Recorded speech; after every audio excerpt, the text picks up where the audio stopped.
Okay, so we're at the midpoint of turn 2. It'll be the last turn that is performed on the first day.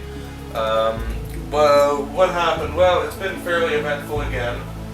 Pretty much everything that we had left came on. We had stealth teams, all the crisis suits, the drone turrets, the subterranean swarm with the with the Raveners and Trigon. Team struck over there. Gene Stealer infestation again over there. Gene Stealers appeared throughout the board. The Catan, the Nightbringer, came on back there to contribute to the Battle of Bunker Hill, which is still ongoing, as I'm given to understand. Although Commanders is I'm getting there. More crew came on. Carnifexes, deep struck over there. So we have the over on this side, closer to the table, we had the possessed Marines come on, as well as the tank busters, and most importantly, the Terminators came in over there, Bloodthirster over there, but most importantly, we had the Grots, which came in over there, and they're going to win the game for us. In the shooting phase, the Necron Lord, the Destroyer Lord, used Subvert Machine on the Revenant Titan and used it to attack the one of the super heavies there. It was not terribly successful. However, both the Hellhammer and the Shadow Sword were destroyed, one of which went up in an apocalyptic explosion which took down pretty much everything in that radius, took down the building that was over there. Lots and lots of carnage, and it was good. I think that's all the really exciting shooting that went on. In the assault phase, there was quite a bit of assault as the Orc and Chaos and Tyranid lines all crashed into the Imperial and Eldar lines. Both Wild Rider hosts have been wiped out in an assault. Perhaps the most epic of the fight so far. At least we had the Demon Prince fly up and assault the Revenant Titan. And I was able to successfully take a structure point off it, so I think that was pretty epic so far, I have to say. The Gene Stealers on the far flank there rescued the Tau Ethereal, who was in deep trouble. Oh, I think that's really pretty. Oh well, there was the big fight in the center, which resulted in the Wraith Guard and the Masters of a Chapter being wiped out by Chaos.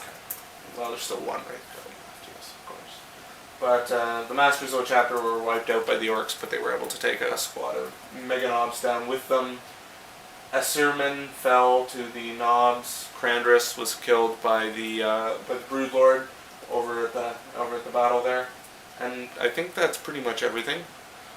So we're going to proceed with the rest of turn 2 tomorrow morning, where undoubtedly shit will continue to get real. yes. Good night. Alright, so welcome to the end of turn 2. It's hard to believe it's taken us a day to get this far, but come and have you. Today, on this turn, the remainder of the Imperial Fists showed up. All the Grey Knights showed up along the back edge, except for the one unit of Grey Knight Terminators, which were sadly misplaced, and ended up over here, back in the corner. There was a whole lot of Terminators, which deep struck right in the center of our lines there. The Dark Eldar joined the Battle of Bunker Hill in the back there.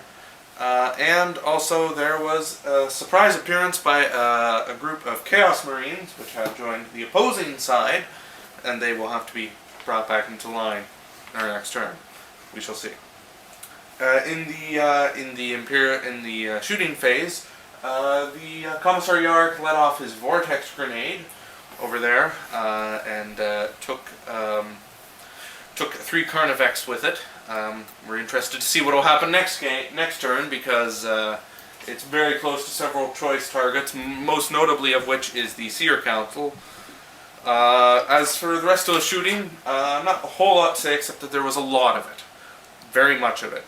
The stealth team was wiped out, Command Hammerhead destroyed, and a lot of Necrons were shot. The assault phase was quite eventful.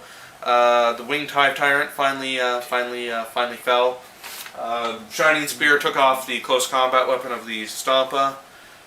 There's the Demon Prince over here was assaulted by some scouts and some Imperial guardsmen, and he has one wound left, and he's holding in there, but we'll see what happens.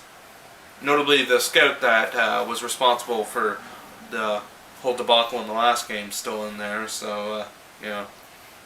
The possessed on this side, I guess the Renegade possessed, shall we say, and the Khorne Berserkers fought the Gene Stewards and Carnifex and lost and were destroyed. The Tau held their ground in the ongoing battle of Bunker Hill in the background there. They held their own against the Dark Eldar. Okay, so yeah, in the background there was Shadow Sect with the Striking Scorpions assaulted the Nightbringer. The Broodlord and the Gene Stewards finished off the rest of the Scorpions on the hill there. The Broadsides were finally wiped out in that ongoing carnage up there. A Necron Lord and a unit of warriors were forced off the board. The Autarch over here is still holding strong against the Ork Warbikes. The Seer Council was defeated the Gene Stewards and is now fighting at Lictor. And the Phoenix Lord Janesar is fighting off some Lictors right now. So we're going to move on to turn 3, and we'll see how it goes from there.